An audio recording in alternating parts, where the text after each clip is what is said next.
Hi అందరికీ. Boat సముద్రంలో నీటిపై ఎలా తేలుతుంది అనే డౌట్ ఎప్పుడైనా వచ్చిందా మీకు? సముద్రంలో ఉపయోగించిన బోటును ఏ విధంగా తయారు చేస్తారు, అది తయారు చేయడానికి ఎన్ని రోజులు పడుతుంది, ఎంత అమౌంట్ అనేది ఖర్చు అవుతుంది, ఇవన్నీ డౌట్స్ మనకి వస్తూనే ఉంటాయి. ఇప్పుడు ఆ డౌట్స్ అన్ని మీకు నేను క్లారిఫై చేయబోతున్నాను.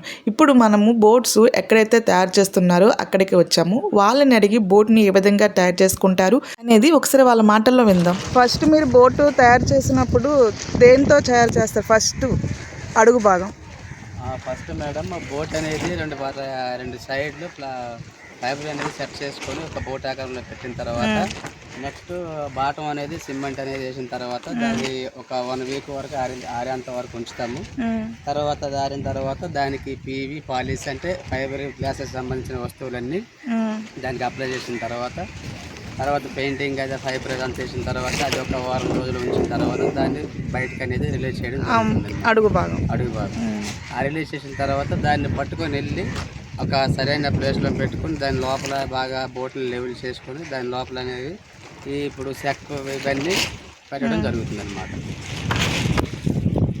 మన దగ్గర మొత్తం ఎన్ని బోట్లు తయారు చేస్తారు? మా దగ్గర అంటే 3 సైజుల బోట్స్ అనేవి తయారు చేయడం జరుగుతుంది. ఇది స్మాల్ బోట్స్ మేడం, ఇది అది మిడిల్, అది బిగ్ అనమాట. ఈ 3 అనేవి ఏట కూడా ఏ బోట్ అయితే పట్టుకుంటున్నాడో ఆ విధంగా మేము తయారు. ఈ బోట్లు తయారు చేయడానికి ఎన్ని రోజులు పడుతుంది? చిన్నది అయితే ఒక 1 వీక్ పడుతుంది మేడం. అది 15 days, అది 1 month అబవ్ పడవచ్చు మేడం. పెద్ద బోట్ అయితే 1 month అబవ్. పెద్ద బోట్ అయితే 1 month అబవ్, మిడిల్ అయితే ఒక 15 days, స్మాల్ అయితే ఒక 1 వీక్ పడవచ్చు. సో ఇప్పుడు ఈ అడుగు భాగాన్ని మనం అక్కడ ప్లేస్లో తీసుకెళ్తారు, అక్కడ చూద్దాం ఒకసారి.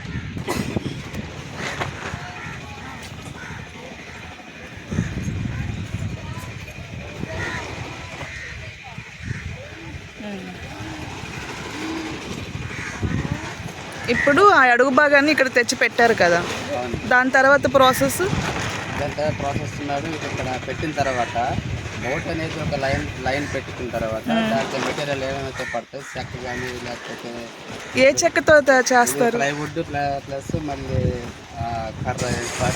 పాస్కర్ ఉపయోగిస్తారు. ఇవన్నీ వేసిన తర్వాత దీనికి కూడా మళ్ళీ మీద నుంచి వాటర్ లీక్ అవ్వకుండా పై నుంచి ఫైబర్ అనేది అప్లై చేయడం జరుగుతుంది. మొత్తం క్లోజ్ చేసుకొని రావాలి. బోటు పైన తేలుతూ ఉంటుంది కదా, మునిగిపోకుండా ఉండడానికి కారణం ఏంటి? మునిగిపోయే ఛాన్సెస్ అయితే ఉండదు మేడం. లోపల అనేది థర్మాకోల్ షీట్ అనేది ఆల్రెడీ లోపల వేసిన తర్వాత ఫైబర్ షీట్ వేసుకుంటూ వస్తాం. ఇప్పుడు దీంట్లో థర్మాకోల్ షీట్ ఉందా? థర్మాకోల్ షీట్ లాస్ట్ లో ఉన్నాయి మేడం. దానివల్ల బోట్ తేలుతుంది. ఒకవేళ బోట్ ఏమైనా హోల్ పడిపోయి వాటర్ వెళ్ళింది అనుకున్నాడు, అది మనకి ఆ బోట్ ఇలా పైకి సపోర్టింగ్ కోసం వేస్తాం. అది బోట్ మునిగిపోయే ఛాన్సెస్ అయితే మాత్రం తక్కువగా ఉంటాయి.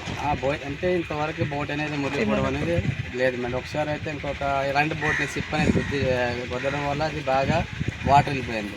దాదాపు అది ఒక 20 మైల్ దూరం నుంచి అంటే ఒడ్డుకి వచ్చేసరికి ఒక హాఫ్ డే పడింది. హాఫ్ డే నుంచి అంటే అది కిందకి వెళ్ళలేదు, వాటర్ అయితే ఎక్కువ ఉంది.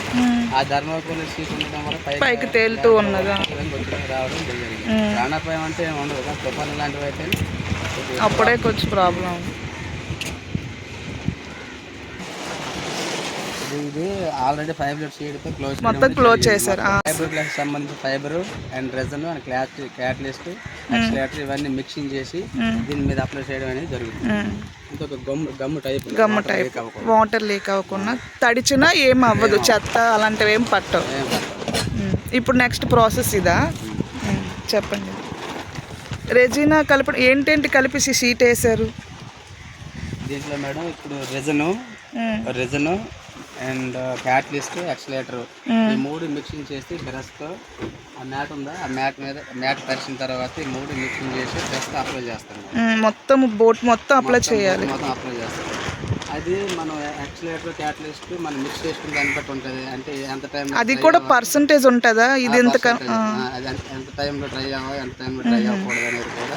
ఎంత టైం పెడతారు మీరు దాన్ని? ఎంత టైం డ్రై చేపిస్తారు? అంటే అదే ఎంఎల్ ఉంటుంది 9 ml. అంటే క్లైమేట్ని బట్టి మేము అనేది యూజ్ చేస్తుంటాం. క్లైమేట్ ఎండగా ఉందంటే స్లోగా అయ్యేటట్టుగా మేము. ఇదంతా ఎండ పెట్టడానికి ఎంత టైం పట్టాలి? మాకు అదే క్లైమేట్ ఎండగా ఉంది కదా మేడం, ఆ, సెకండ్ లో కూడా ఎండిపోయే ప్రాసెస్ కూడా ఉంది, అలాగే లాంగ్ టైమ్ లో కూడా ఎండితే ప్రాసెస్ ఉంటుంది. డ్రై అయ్యే ప్రాసెస్ కూడా ఉంది అనమాట, అవును, అంటే క్లైమేట్ బట్టి. క్లైమేట్ బట్టి.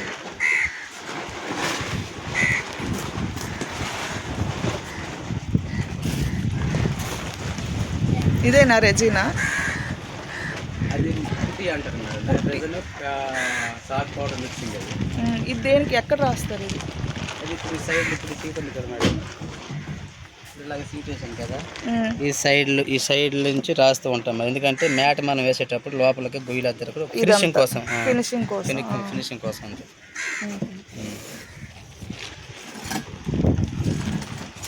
ఇది మ్యాట్, ఇదే కదా మ్యాట్. అది మ్యాట్. ఈ బోటు తయారు చేయడానికి చిన్న బోటుకి అయితే ఎంత అమౌంట్ అవుతుంది? అంటే అది మెజర్మెంట్ ఉంటుంది మేడం, చిన్న బోట్లో కూడా అంటే ఒక 20 ఫీట్స్ ఉండొచ్చు, మళ్ళీ 10 ఫీట్స్, అంటే ఫీట్స్ని బట్టి ఆ మెజర్మెంట్ అనేది అవ్వడం జరుగుతుంది. డబ్బులు ఖర్చు అంటే నార్మల్గా దగ్గరగా అని చెప్పాలంటే ఎంత ఖర్చు అవుతుంది?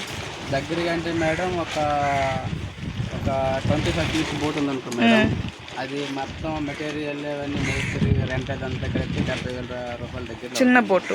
మధ్య బోట్ అయితే? మధ్య బోట్ అయితే 150,000, 170,000 వరకు అవుతుంది. పెద్ద బోట్ అయితే? 4-5 లక్షల్లో. అంటే ఇప్పుడు వలలు ఉపయోగించే బోటు ఒకలా ఉంటుంది, గాలాలు ఉపయోగించే బోటు ఒకలా ఉంటుంది కదా మేడం. ఇది గాలాలకైతే ఇలాంటి బోట్లు అంటే చిన్నది, చిన్న బోట్లు ఉన్నాయి, చిన్న బోట్లు అయితే గాలాలకు ఉపయోగిస్తారు మేడం, ఇలాంటి బోట్లు వాళ్ళకి ఉపయోగిస్తారు. అవును, నీలగడ్డపేటలో బోట్స్ చూసారా? అది కొంచెం డిఫరెంట్గా ఉన్నాయి ఈ బోట్ల కన్నా. దీనికంటే పెద్ద డైస్ మేడం, వలలు పెట్టడానికి ఉంచుతారు ఆ బోట్ని ఎక్కువ. పెద్దవాళ్ళ మేడం, పెద్దవాళ్ళు అంటే రింగ్ వాళ్ళు అంటారు, అదే రింగుల వాళ్ళకి, అలాంటి వాళ్ళకి ఆ బోట్లు సరిపడతాయి. అది వెడల్పు చేస్తారు పైన కొంచెం. ఈ బోటు పొడవు వెడల్పులు కూడా మీరు కొలతలతోనే ఉంటాయి కదా? మొత్తం అదంతా పొడిగా ఎంత ఉంటుంది దాన్ని తగ్గట్టుగా వెడల్పు అని పెట్టుకొని మెజర్మెంట్ తీసుకొని ఇవన్నీ చేసుకుంటాం. ఇది ఎప్పటి నుంచి స్టార్ట్ చేశారు మన దగ్గర చేయడం ఇక్కడ? ఇప్పుడు నేను నేర్చుకుని ఇప్పుడు ఒక 18 ఇయర్స్ మేడం. ఇప్పుడు మా మాయలు ఫస్ట్ నుంచే ఉన్నారు, వాళ్ళు ఇప్పుడు నుంచి అయితే మనకి ఐడియా లేదు. అంటే బోట్లు వేటకి వెళ్ళినప్పటి నుంచి ఇక్కడ తయారు చేయడం స్టార్ట్ చేశారు. అంతకుముందు ఎక్కడ కొనుక్కునేవారు? పేదలను ఒక అతను మా వరుస నుంచి వచ్చి మా ఊళ్ళో చేసేవారు. ఆయన దగ్గర ఇప్పుడు మా పెద్ద ఆయన ఉన్నారు కదా, ఆయన నేర్చుకున్న తర్వాత ఇక్కడ ఈ వర్క్ అనేది కట్టడం జరిగింది. సరే, ఇదండి ఈ విధంగా బోట్ని అయితే వాళ్ళు తయారు చేస్తారు. ఐ హోప్ మీకైతే అన్ని విషయాలు చెప్పానని అనుకుంటున్నాను. ఇంకా ఏవైనా మీకు డౌట్స్ ఉంటే నాకైతే కామెంట్ చేయండి. అసలు పడవ ఎందుకు తేలుతుంది అంటే సైన్స్ పరంగా చెప్పాలంటే దానిపై పనిచేసే బయాన్సీ ఫోర్స్ గురించి ఇంకా డీటెయిల్గా తెలియాలంటే షార్ట్ వీడియో చేశాను, ఒకసారి చూడండి. ఈ వీడియో నచ్చితే లైక్, షేర్, సబ్స్క్రైబ్. బాయ్.